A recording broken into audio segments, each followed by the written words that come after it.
আসসালামু আলাইকুম। এই যে দেখতে পাচ্ছেন আমাদের সেই হাসান সিনিয়র মিস্ত্রি।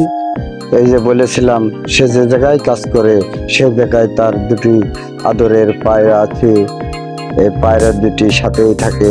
এই যে দেখেন কি সুন্দর মাথার উপরে বসে আছে। আর আমাদের হাসান ভাই রিং বানাচ্ছে। এই যে হাসান ভাই প্রতিদিন হেল্পার গেলে কয় এটা নিয়ে আয় ওটা নিয়ে আয়, অলং পাশার তলে থাকলেও কয় হচ্ছে যে অলং দে। আজকে রড দিয়েছি কারণ তাকেই এই রিং বানাতে হবে। এই যে রড এনে এনে রাখতেছি আমার কাজ, আর ওই যে হাতে উঠে দেবো। আজকে সম্পূর্ণ সময় ঘেমে যাবে। আজকে মিস্ত্রির খবর আছে তে ভাই, আপনারা যারা রাজমিস্ত্রি রড মিস্ত্রির হেল্পার হন খুব জ্বালায় নিয়ে যাবেন ঠেলতে ঠেলতে, যখন ঢালাই শুরু হবে রডের রিং বানানো এইসব কোনো সময় পারলেও কবেন না যে পারি। তারপরে মিস্ত্রি বুঝবে, ওই দিন সাইজ করা ছাড়া আর রাজমিস্ত্রির ধরার কোনো জায়গা নেই। যারা হেড মিস্ত্রি আমাদের উস্তাদ এটার ধরার কোনো জায়গা নেই। এই রডের রিং বানানোর সময় ধরা দেবেন না যে আমরা পারি, ঠিক আছে? তাহলে কিছুটা সাইজ হবে। এই যে দেখতেছেন আজকে কিছু না হলেও 40 পিস রোডের রিং বানাতে হবে, না বানালে তো হাজবে নেই। হ্যাঁ, 40 পিস রোডের রিং বানাতে হবে। এক একটা রিং এক একটা পিসি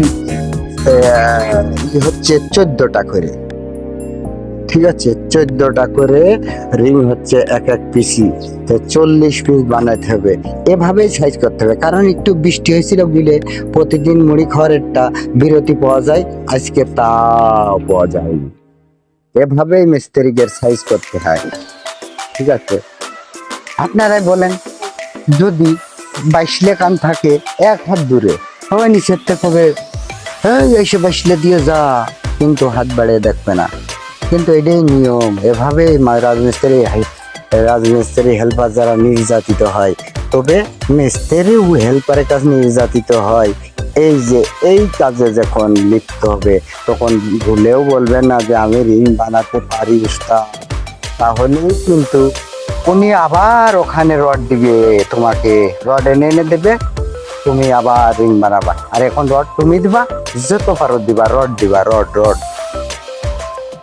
আমাদের হাসান মিস্ত্রি আজকে থেকে ধরা কমপক্ষে 31 দিন লাগবে রিং বানানো শেষ হইতে। এই বড় বিল্ডিং এর ভিডিওটা এরপরে পর্ব দেখবেন প্রিয় দর্শক।